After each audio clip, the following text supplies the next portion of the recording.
Bienvenue sur le plateau de l'Hémicycle TV, ici sur ce salon Vivatech à Paris. J'ai le plaisir d'accueillir Romain Chaillot. Bonjour. Bonjour à vous. Bonjour Romain Chaillot, vous êtes cofondateur et directeur général de Standing Ovation. C'est bien ça. C'est une food tech, comme on dit, spécialisée dans la micro-précision.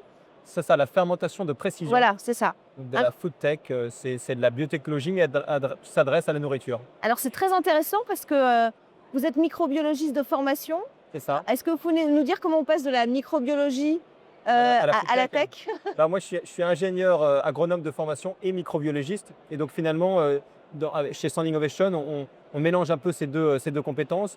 On fait du food pour les humains et aussi les animaux, mais en utilisant la fermentation de précision. On fabrique la principale protéine du lait, qu'on appelle la caséine. Vous savez, c'est celle qui Bien sûr. permet de filer une mozzarella ou d'avoir un yaourt bien crémeux. Nous, on l'a fait, mais sans le recours à l'animal, en utilisant des micro-organismes qui poussent dans des grosses cuves. Ah oui, donc exit l'animal, tout est fait en laboratoire. Tout est Finalement. fait dans des grandes cuves, un peu comme du vin, de la bière ou de la panification. Nous, on fabrique le lait, la protéine du lait par fermentation. Il faut imaginer que c'est la taille du bâtiment qu'on a là, un immeuble de 4 étages, qui brasse comme ça des micro-organismes et qui génère en quelques heures à peine des tonnes de protéines. C'est très innovant et en plus, ça permet de nourrir la planète. C'est ça, il y a un objectif de souveraineté alimentaire. On est là pour compléter l'offre qui est basée sur l'animal. On n'est pas là pour rentrer en compétition, mais on est là pour apporter quelque chose de supplémentaire parce qu'il va y avoir un déficit de protéines dans le monde entier. Donc, autant que la France se On ne peut plus positionne. élever autant de bovins. Exactement, on a besoin de plus de nourriture. On a besoin de produire aussi de façon plus décarbonée. Et nous, notre procédé, il ne génère pas un seul gramme de méthane, qui est le gaz principal qui entraîne chez les bovins les gaz à effet de serre. Et puis en plus, on a besoin donc de décarboner l'industrie et puis d'aider un peu l'élevage à permettre de nourrir la population. Et alors, votre caséine, elle est vendue à des clients, j'imagine? C'est ça, nous on est en B2B, donc on fabrique et on produit, on vend de la protéine aux industriels laitiers. On a d'ailleurs dans notre board, nos investisseurs, le groupe Bell, qui nous avait rejoint dès 2021, donc une année seulement après la création de l'entreprise. Et là, on vient d'annoncer en mars dernier une nouvelle levée de fonds et on intègre dans notre capital le groupe Danone Venture. Donc ça nous permet d'avoir comme ça deux géants de l'industrie alimentaire qui viennent soutenir une pépite. Donc bientôt, dans les yaourts, on pourra avoir de la caséine faite. Exactement. Alors nous, on la chez- déguste déjà, mais sur le marché, ça arrivera d'abord dans un premier temps aux États-Unis. Et ça ne change pas le goût, enfin, c'est vraiment la même chose. C'est la même protéine, vous ne voyez pas de différence parce qu'encore une fois, le fait que c'est la même protéine, c'est juste qu'elle est faite différemment. À la place de passer par l'animal, on passe par un ferment qui pousse dans un réacteur. Et ce ferment est boosté avec la technologie. Alors, à quel niveau ça entre en ligne de compte, justement, ces innovations technologiques? Alors, il y a beaucoup d'innovations. Nous, aujourd'hui, nous sommes une équipe de 40 avec environ la moitié du personnel qui sont des docteurs, des microbiologistes, des ingénieurs. Donc, on a vraiment besoin de travailler le vivant. On est là pour sélectionner les meilleures souches, les meilleurs ferments qui vont pousser très vite, qui vont comme ça être le moins gourmands en énergie, en électricité, en chaleur et qui vont produire la belle protéine. Vous savez, cette poudre blanche qu'on a dans un lait pour bébé, nous, on la produit dans des grandes cuves. Et donc, c'est un concentré de technologie, mais à la fin, c'est pour nourrir nos enfants, la population. Donc, il faut faire les choses de façon efficace et aussi avec une réglementation bien précise. Bien sûr. Alors, c'est peut-être un peu la bête noire, la réglementation.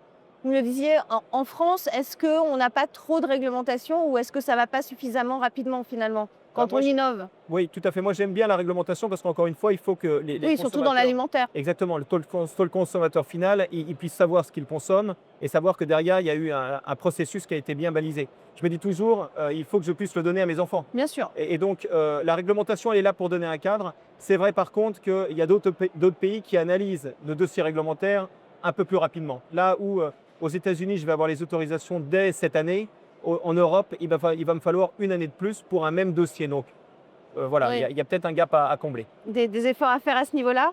Est-ce que vous pourriez me donner, selon vous, une définition de l'innovation? C'est quoi finalement? Alors, je l'utilise souvent pour mes équipes. Moi, la définition que j'aime bien, elle est peut-être un peu orientée, mais j'aime bien proposer à mes équipes de travailler sur un problème concret, un problème qui touche la population, un problème qui touche l'environnement, les deux étant liés, mais avec des solutions qui doivent générer du business. On Bien n'est sûr. pas là juste pour apporter une solution concrète, il faut aussi qu'il y ait une certaine pérennité et qu'on puisse comme ça développer l'activité. Donc, un problème complexe, une solution complexe, mais qui doit générer de l'activité à quelque chose de bien concret. Ça serait aujourd'hui la définition de l'innovation chez Stone Innovation. Et comment vous voyez le futur dans l'alimentation, justement est-ce que c'est ça, le futur, finalement, c'est de ne plus avoir de, de, d'animaux ou de plantes, etc., et que tout soit fabriqué finalement grâce à la tech, Non, je comme ne vous le pense faites. pas. Moi, je vous le disais, je suis ingénieur agronome, donc je suis vraiment attentif à ceux qui travaillent la terre, à ceux qui travaillent avec l'animal, et il y a vraiment plutôt une complémentarité. D'ailleurs, on a été jusqu'au bout de l'idée où aujourd'hui, on va un cran plus loin, on récupère des coproduits, des effluents de l'élevage, quelque chose qui aujourd'hui n'est pas ou pas bien valorisé par les agriculteurs, par l'industriel laitier. Nous, on l'achète, donc on remet comme ça de l'argent dans le système et on transforme ces coproduits en protéines. Donc finalement, c'est un partenariat gagnant-gagnant. L'éleveur valorise une nouvelle source il y a une nouvelle source de revenus. Et moi, comme ça, j'évite d'aller puiser dans la terre une nouvelle ressource. Je valorise quelque chose qui existe déjà. Ça me semble être la bonne direction pour l'innovation. La Travailler complémentarité. avec le vivant, travailler avec ceux qui travaillent déjà la terre, mais proposer quelque chose peut-être de complémentaire.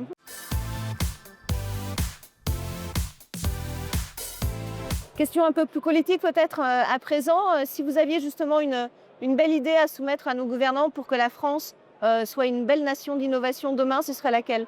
Alors, je vais revenir sur la question de la réglementation. C'est dommage parce qu'aujourd'hui, en France, on a vraiment tous les leviers pour aller de l'avant.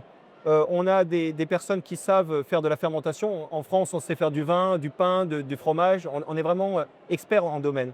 On a de l'eau, du sucre, de l'électricité Oui. décarbonée. C'est toute la matière première qui sert à donner du fuel à mon moteur. On a les plus grands industriels laitiers, les Danone, les Lactalis, les Bell, les Sodial, ce sont les top numéro 1 au monde. Donc on a vraiment l'écosystème parfait. Dans mes investisseurs, nous avons aussi la Banque publique d'investissement, on a le Crédit Mutuel, bref, on a aussi le fuel en termes d'énergie. Par contre, ce qui est dommage, c'est que ce ne sera pas en France que le produit va apparaître le premier. C'est quand même dommage, et uniquement pour une histoire de De réglementation. lenteur. Donc de lenteur. Donc pour un même dossier, là il me faut 9 mois aux États-Unis, il va me falloir 2 ans en France. C'est dommage parce que sinon on aurait vraiment, on ferait carton plein à tous les niveaux.